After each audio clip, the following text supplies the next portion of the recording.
Jets fans were hoping Gang Green would close the season out with a competitive effort, but instead, it's appropriately atrocious as they fall 27-10 to the Buffalo Bills in Buffalo. I'm Glenn Naughton with JetNation Radio and JetNation.com. Be sure to log into JetNation.com where you can check out the most active Jets message board on the web. Log in, sign up, register, post, get in on the action. Also be sure to click like and subscribe on the YouTube channel. You'll see videos from myself, from Green Bean, anything else JetNation.com puts out on the web for your enjoyment. Something you probably didn't enjoy was today's football game. Jets fall to the Bills. It was ugly, but I don't know what else anybody expected. If you're getting on Zach Wilson for today's loss, then just be honest and tell the world you hate Zach Wilson and nothing he does will ever earn any credit, and everything that goes wrong will be his fault in your eyes. Because I don't see how even, I don't know if any, former players who are analysts for any post-game shows, I don't know if they can even criticize Zach Wilson for this effort. They probably will. But you're without your left tackle. You're without your center. You eventually lose your right tackle, but you had him for most of the game. No left tackle, no center. Your number one receiver's out. Your number two receiver's out. Your number three receiver's back, but he gets hurt early on. Now he's out. Your number four receiver starts the game, and he leaves at the half. He's out. Your number five guy, depending on whether you consider Berrios the 4 or the 5. Bottom line, Berrios out. Moore out. Davis out. Crowder played a few snaps, out. Keelan Cole played about the first half, out. On the offensive line, Connor McDermott, he's terrible. Look, he's terrible, but to be fair, most teams' third and fourth string tackles are terrible. That's why they're third and fourth string.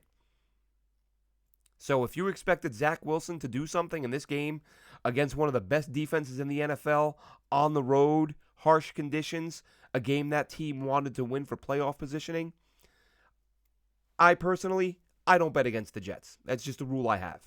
However, I'm not going to lie. Yes, I would have lost because of the Keelan Cole play. But when I was scrolling through some of the betting options today online, and I saw New York Jets, no touchdowns scored, I kind of thought to myself, if I wasn't a Jets fan, I'd be putting money on that. I don't know how you could get on Zach Wilson, how anyone could get on Zach Wilson for this. Everybody was out. So Wilson did what he could. He was hit 20-plus times on dropbacks. He only got 20 passes off. 20-plus times he was hit, 8 sacks. It was like weeks 1 through 4 all over again. The only good thing, though, we didn't see any picks. If this was week 1, week 2, week 3, Zach Wilson probably throws 4 or 5 interceptions today.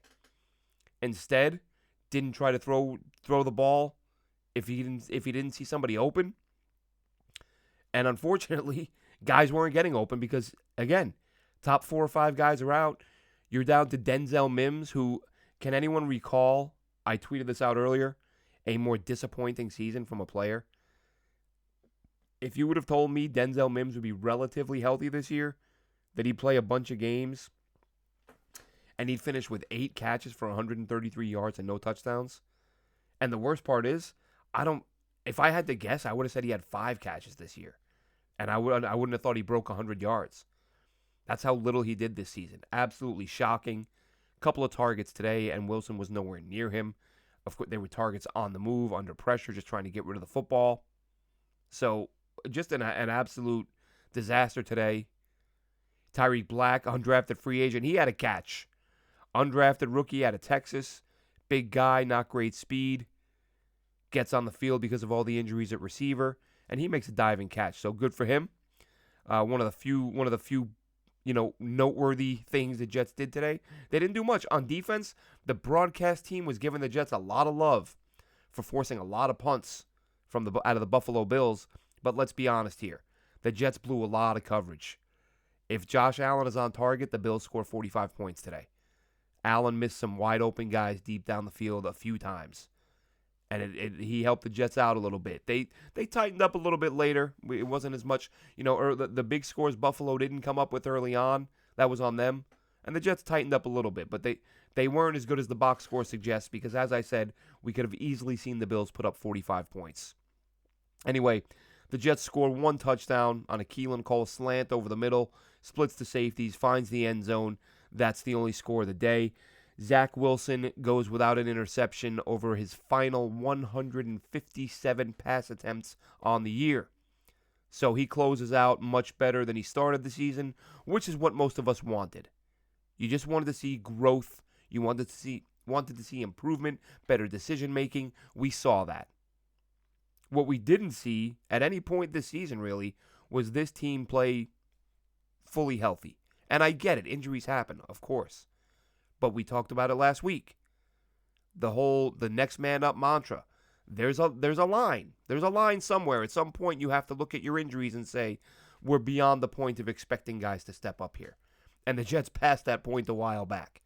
When you're on tackle number 4 and 5 or 3 and 4 and receivers number 4, 5, 6, 7, whatever it may be, there's only so much you can do. And really, as I said, I expected nothing on offense today. I didn't expect the Jets to find the end zone. And really, it was one big play that they got. It wasn't as if they had a sustained drive where it looked like they were putting things together and they punched it in the end zone. It was a quick hitter on a slant over the middle to Cole, gets past the safety, and he scores. So they did on offense what I expected. On defense, we just saw, we've discussed the corner situation. I think I covered it last week. I could be wrong. Brandon Echols has done a nice job, but he's not a guy that you look at and say, well, we're set there now. Bryce Hall and Brandon Echols, that's our 1-2 punch next year. No. You look at it and you say Brandon Echols is a nice depth piece. Bryce Hall is a guy who's going to be a number one, more number 2, borderline number 1 at this point at corner. Maybe you try to grab one in the draft, where the Jets will now be picking, as we know, 4th and 10th. The Seattle Seahawks pull out a win, knock that pick that was sitting around 7 down to 10. And the thing is, if you told me before the season the Jets would be picking 10th with that Seattle pick, I'd be pumped.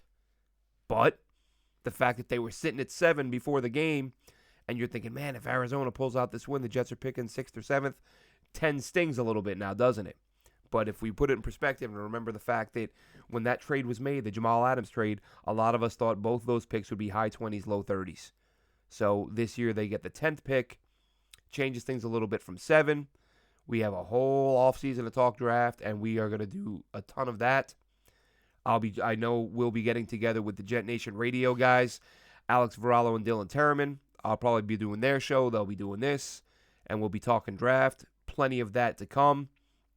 For me, and I know a lot of Jets fans out there, it's going to be the next, several weeks and months watching draft prospects. And speaking of draft prospects, looks like there's a good chance the Jets are going to be coaching the Senior Bowl down in Alabama. And I'll tell you, they better be. Because the teams in front of them, teams 3, 2, and 1, the Texans probably going to move on from their head coach. Jacksonville's going to be in the middle of a coaching search. So those teams aren't going to get picked. And the Jets are in position. The Jets, Jim Nagy, who runs the Senior Bowl, in case you missed this, tweeted out earlier a picture of a T-shirt that Robert Saleh designed for his guys when he was in San Francisco and the Niners got to go coach the Senior Bowl. Now, if that's not dropping a hint, if that's not showing that who you're going to bring down there next when that same coach, when his team is eligible to come down, I don't know what is. So I would fully expect the Jets to be in Mobile, which would be great. I don't know if I'm going to be able to make it out there personally. Coming from the UK, that's a bit of a stretch. But if JetNation.com can get credentialed, we've been credentialed in the past for Jets camp. But if we can go to the Senior Bowl, that would be fantastic. I know myself, Alex, Dylan, I don't know if we're all going to try to go. Some of us will try to go. But if we can be there, we will be there. And season's done, folks. It was an ugly one. Injuries were a killer, absolute killer. You hate to use it as an excuse, but as I've said, there comes a point where it's unavoidable. And you can't sit there and pretend that you fielded your whole roster all season. And I'm not going to get on the GM because he wasn't 5 deep at left tackle and 9 deep at wide receiver. These guys, the Keelan Coles of the world and Jeff Smiths, those guys, I don't mind those guys as 5th, 6th, and 7th receivers. But when the top 4 guys go out and they become your 1, 2, 3 things, you're going to get what you got today. So, disastrous loss to end the season. 4th and 10th in the draft. Of course, they have the Darnold pick from Carolina. So, a bunch of picks in the top 50. Joe Douglas with an opportunity to kind of get a quick turnaround here. Obviously, we know he had a really strong draft class this season. His first draft class, disastrous now. You have to believe Denzel Mims is gone. LaMichael Pirine was invisible this year. Jabari Zuniga invisible this year, minus 1 or 2 games. Of course, he picked up a sack. But these guys should have, year 2, this was an opportunity for these guys to get on the field and prove themselves. And really, they just spent the year on the practice squad hanging out. Is it the Jets trying to save face, not wanting to cut a bunch of guys at the start of year 2? A little bit easier to do it after this year. And that's probably what happens. But that'll do it for this one. We'll have another show midweek, just kind of wrapping up the season as a whole, going over position groups, things like that. Going to be a long offseason, but it should be a fun one.